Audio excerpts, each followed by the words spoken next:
Shalom, sejam bem-vindos. Eu me chamo Camila Antoniazzi e quero iniciar esse vídeo te avisando que essa mensagem de hoje, que encontra-se no capítulo 8 de Mateus, um centurião demonstra fé, vai avivar-nos na fé, nos animar, nos encher de ousadia em Cristo Jesus para vencer os desafios em nossas vidas. Então, assista até o final. Já peço agora, gentilmente, deixe um like nesse vídeo, pois ajuda muito para que o YouTube recomende para mais pessoas e abra o seu coração para essa poderosa mensagem que vem dos céus para as nossas vidas. Um centurião demonstra fé. Mateus capítulo 8, a partir do versículo 5 diz assim: Entrando Jesus em Cafarnaum, dirigiu-se a ele um centurião, pedindo-lhe ajuda, e disse: Senhor, meu servo está em casa, paralítico, em terrível sofrimento. Jesus lhe disse: Eu irei curá-lo. Respondeu o centurião: Senhor, não mereço receber-te debaixo do meu teto, mas dize apenas uma palavra, e o meu servo será curado. Pois eu também sou homem sujeito à autoridade e com soldados sob meu comando. Digo a um vá, e ele vai, e a outro venha, e ele vem. Digo a meu servo, faça isto, e ele faz. Ao ouvir isso, Jesus admirou-se e disse aos que o seguiam: Digo-lhes a verdade, não encontrei em Israel ninguém com tamanha fé. Eu digo que muitos virão do Oriente e do Ocidente e se sentarão à mesa com Abraão, Isaque e Jacó no reino dos céus. Mas os súditos do reino serão lançados para fora, nas trevas, onde haverá choro e ranger de dentes. Então Jesus disse ao centurião: Vá, como você creu, assim acontecerá. Na mesma hora, o seu servo foi curado. Espírito Santo de Deus, eu venho te pedir, Senhor, que essa tua mensagem traga vida e fé aos corações. Em nome de Jesus, que dissipe as trevas e que a tua luz reine sobre as nossas vidas. Que essa mensagem, ela venha impactar-nos a tal ponto de dividir alma e espírito, de confrontar os nossos pecados e de nos animar para a caminhada. É o que eu te peço em nome de Jesus. Amém. Meus queridos, a palavra começa dizendo que Jesus entrando em Cafarnaum. Jesus antes ele estava no monte ensinando os seus discípulos e uma multidão acerca de muitas coisas importantes. Tais palavras eu ensinei nos episódios anteriores. Assista, é uma mensagem poderosa, Jesus ensinando-nos. E depois disso, Jesus ele começou a fazer muitos milagres por onde ele passava. Primeiro ele começou curando um leproso, o episódio anterior, e agora, entrando em Cafarnaum, dirigiu-se a ele esse homem que ele foi identificado como um centurião. O que é um centurião? Na época de Jesus, assim era chamado o oficial do exército romano que comandava cerca de 100 soldados. Então esse homem ele era um oficial do exército que comandava cerca de 100 homens, 100 soldados. Ele tinha um alto nível de hierarquia, provavelmente um homem muito culto, inteligente, estudado. E esse homem, ele em algum momento ouviu falar de Jesus. Por isso ele foi atrás de Jesus. E ele chegou dizendo: Senhor, meu servo está em casa paralítico, em terrível sofrimento. Ele chegou reconhecendo que Jesus era Senhor. E chegou pedindo para que Jesus fizesse algo por ele. E Jesus prontamente, no versículo 7, disse: Eu irei curá-lo. E o centurião, quando escutou aquilo, ele ficou constrangido. E ele disse: Senhor, eu não mereço receber-te debaixo do meu teto. E por que ele falou isso para Jesus, né? Porque Jesus surpreendeu aquele homem quando disse que iria até a casa dele. E por que esse homem ficou surpreendido? Porque naquela época existia uma lei judaica que proibia os judeus de frequentarem a casa dos gentios. Aquele oficial, ele não era judeu. Ele era considerado, né, naquela época, um gentio. E um gentio era um pagão. Alguém que não professava a fé no Deus de Israel. Esse era o homem que havia se achegado a Jesus. No livro de Atos, capítulo 10, versículo 28, Pedro, ele disse: Vocês sabem muito bem que é contra nossa lei um judeu associar-se a um gentio ou mesmo visitá-lo. Por esse motivo o centurião disse: Senhor, não mereço receber-te debaixo do meu teto. Mas dize apenas uma palavra, e o meu servo será curado. Olha o tamanho da fé daquele homem. E ele disse: Pois eu também sou homem sujeito à autoridade com soldados sob meu comando. Aquele homem, ele tinha entendimento de autoridade. Entendia que Jesus tinha autoridade e que uma palavra era o suficiente. Jesus não precisava nem se deslocar até a casa dele. Dando continuidade no versículo 10, Jesus ele mostrou-se admirado. Em outras traduções a palavra é: Jesus ficou maravilhado com a fé daquele homem. E disse, né, que muitos viriam do Oriente e do Ocidente e se sentariam à mesa com Abraão, Isaque e Jacó no reino dos céus. E aqui o Senhor ele nos mostra que ele está falando de homens mortos fisicamente, né, homens que já tinham vivido há muito tempo atrás, como se fossem vivos. No reino dos céus eles estão vivos. Olha a esperança que essa palavra traz acerca daqueles que partem. Há uma esperança em Cristo Jesus do reencontro. Continuando. Mas os súditos do reino serão lançados para fora, nas trevas, onde haverá choro e ranger de dentes. Os súditos são considerados o povo judeu, o povo que Deus enviou Jesus para que eles fossem salvos. E esse povo rejeitou Jesus. Mas isso tudo já estava nos planos de Deus. O Senhor já sabia que Jesus seria rejeitado. E sabendo disso, isso foi o que estendeu a salvação para nós, os gentios, aqueles que não aguardavam um rei, aqueles que conheceram um rei todo-poderoso, que entregou-se na cruz para dar sua vida, para nos salvar. A obra da salvação é maravilhosa. E muitas vezes é difícil de compreender a magnitude do que Jesus fez. Mas ele já sabia que a rejeição do povo de Israel iria estender a salvação para os gentios. Já estava nos planos do Senhor. Deus ele não foi pego de surpresa. E o Senhor ele finalizou dizendo: Vá como você creu, assim acontecerá.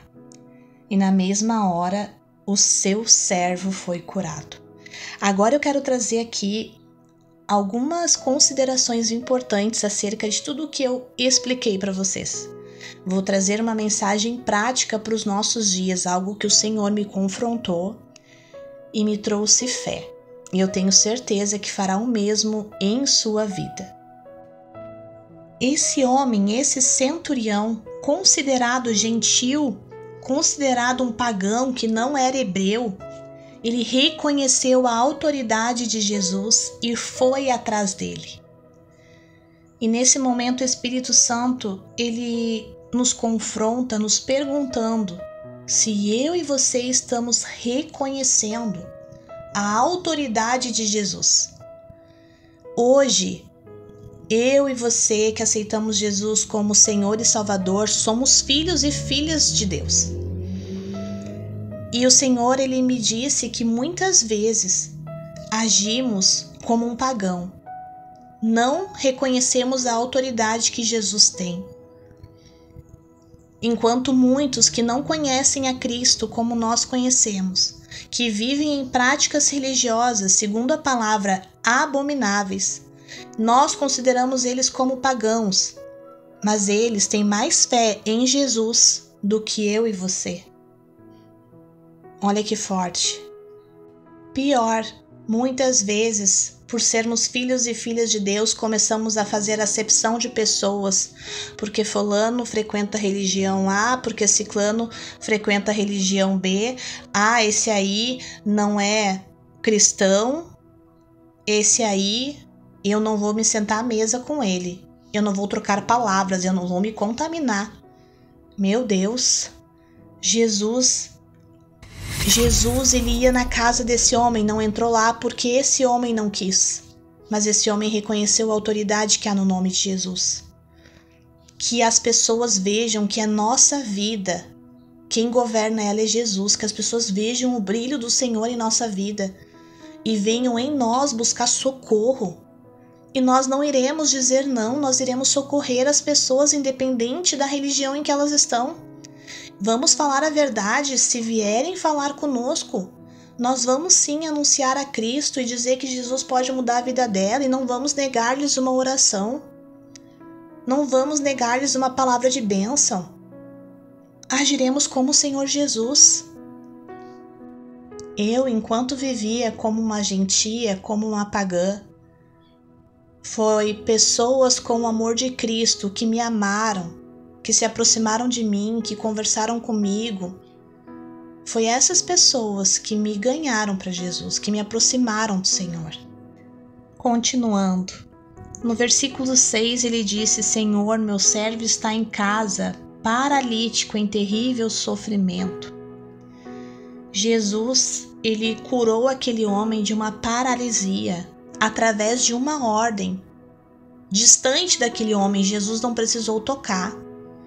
Jesus, ele deu uma ordem. Jesus, na verdade, ele disse: vá, como você creu, assim acontecerá. E aquele homem foi curado de uma paralisia. E em nome de Jesus eu quero te dizer que nesse momento eu quero repreender toda paralisia, seja ela física, emocional ou espiritual. Em nome de Jesus repreendemos toda paralisia que vem tentando impedir que você avance, que você consiga vencer, consiga conquistar, consiga cumprir o seu chamado, que caia por terra todo enredo maligno sobre a sua vida, em nome de Jesus. No versículo 8, depois de Jesus dizer que eu irei curá-lo, dizer que ia até lá, aquele homem disse: Senhor, não mereço receber-te debaixo do meu teto. E quando eu ouvi essa palavra, em outras traduções fala: Senhor, eu não sou digno. E eu lembrei de quantas pessoas eu já ouvi falar: Camila, eu não sou digna. Eu não oro porque eu não sou digna. Eu não peço porque eu não sou digna. Eu não vou na igreja porque eu não sou digno. E eu quero te dizer que nenhum de nós é digno, nenhum de nós é merecedor. Reconheça isso e chore pela sua miséria. Que nós venhamos a chorar pela nossa miséria e reconhecer que o único digno é Jesus. E esse homem, o único digno, ele escolheu morrer pela minha e pela sua vida. Meu Deus. É de nós nos ajoelhar e chorar, agradecendo pelo amor enorme de Deus por nós. Realmente não somos dignos, mas não impeça, não permita que reconhecer que você não é digno e nem merecedor te impeça de chegar em Jesus. Esse homem, esse gentio, esse pagão, ele reconhecia que ele não era digno, mas ainda assim ele foi atrás do Senhor Jesus. Ele foi atrás do milagre. Faça isso, querido. Quero te incentivar ao final desse vídeo, dobrar os seus joelhos ou se sentar se você não consegue se ajoelhar e buscar o Senhor Jesus como esse centurião por alguém que você ama, alguém que está paralítico. E peça ao Senhor que Ele dê uma ordem que o Senhor liberar hoje vai alcançar o seu familiar, vai alcançar aquele seu amigo, vai alcançar aquela pessoa que você ama. Creia, espere, crie expectativa do que o Senhor vai fazer. Ali no versículo 10 diz que Jesus admirou-se, em outras traduções ficou maravilhado. E por que Jesus ficou assim? Porque Jesus encontrou o momento, a oportunidade para gerar o milagre. Sem fé, Jesus não opera milagres. E não é porque Ele não quer, é porque Ele não pode realizar milagres aonde não existe fé. Veja o que diz Mateus capítulo 13, versículo 58. Jesus não pôde fazer muitos milagres ali porque eles não tinham fé. Não é Jesus não quis, é Jesus não pôde. E não sei explicar o porquê que a falta de fé impede milagres. Não tenho todas as respostas, mas a palavra de Deus deixa claro que sem fé não tem realização de milagres. Sem fé é impossível agradar a Deus. Precisamos nos aproximar do Senhor, crendo de que Ele é poderoso para fazer aquilo que nós estamos indo pedir e indo buscar. Em nome de Jesus, nesse momento, o Espírito Santo está gerando fé em nossos corações.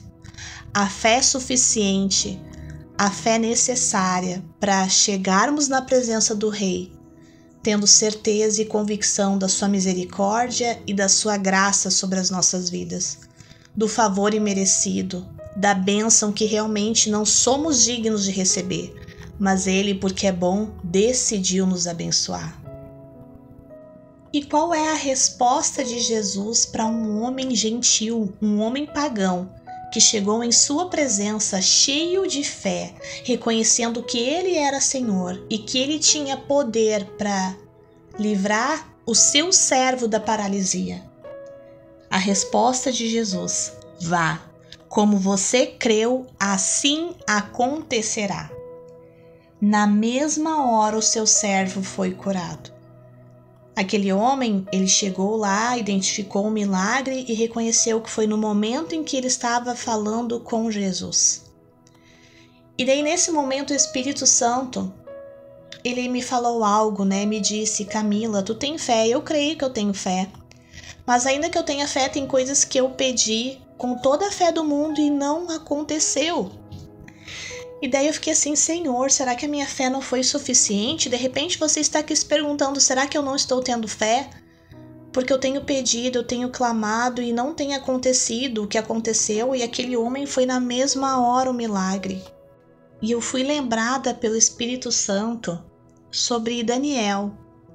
Daniel, ele teve uma visão, e quando ele teve essa visão, ele ficou muito atormentado com ela e começou a buscar entendimento da parte de Deus com jejum, oração, e ele ficou 21 dias em jejum. Ele levantou um jejum que não tinha uma data estipulada para terminar. Demorou 21 dias até que chegasse uma resposta da parte do Senhor. E o anjo ele disse para Daniel: não tenha medo, Daniel. Desde o primeiro dia em que você decidiu buscar entendimento e humilhar-se diante do seu Deus, suas palavras foram ouvidas e eu vim em resposta a elas. Mas o príncipe do reino da Pérsia me resistiu durante 21 dias.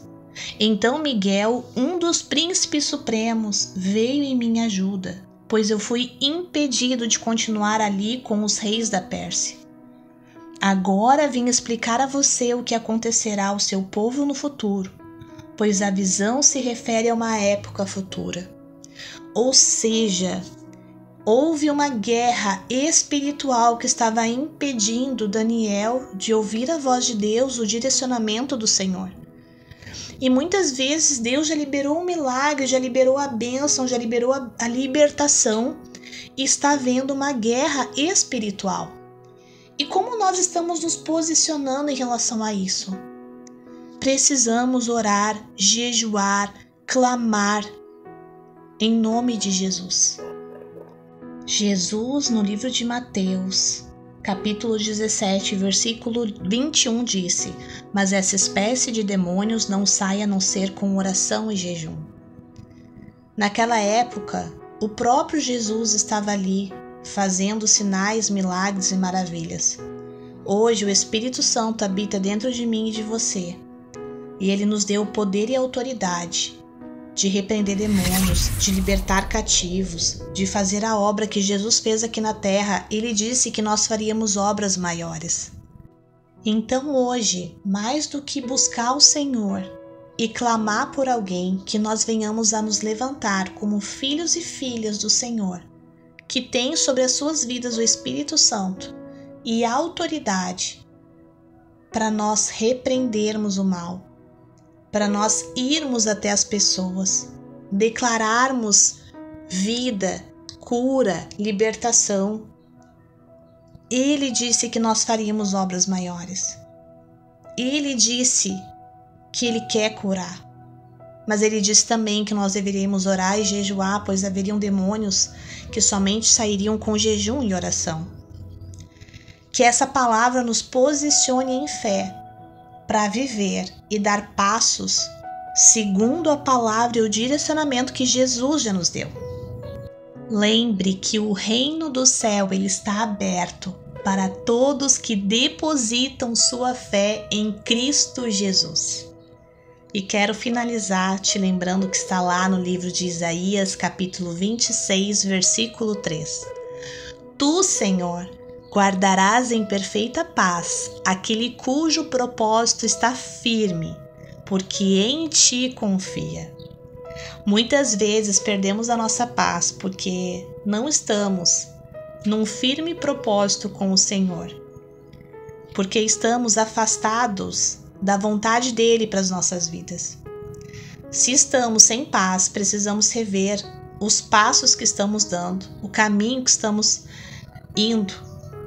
Pois se estamos dentro do propósito do Senhor, ainda que passando por lutas, estaremos em perfeita paz, porque estamos firmados na rocha que é Cristo Jesus e confiamos nele, e confiamos que todas as coisas estão cooperando para o nosso bem, assim como diz a palavra do Senhor.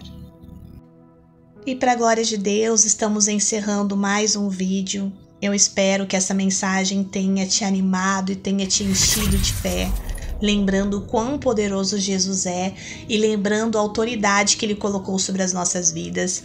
Próximo episódio, o poder de Jesus sobre os demônios e as doenças. Palavra maravilhosa, não perca. Eu te espero aqui, querendo o Senhor, no próximo vídeo.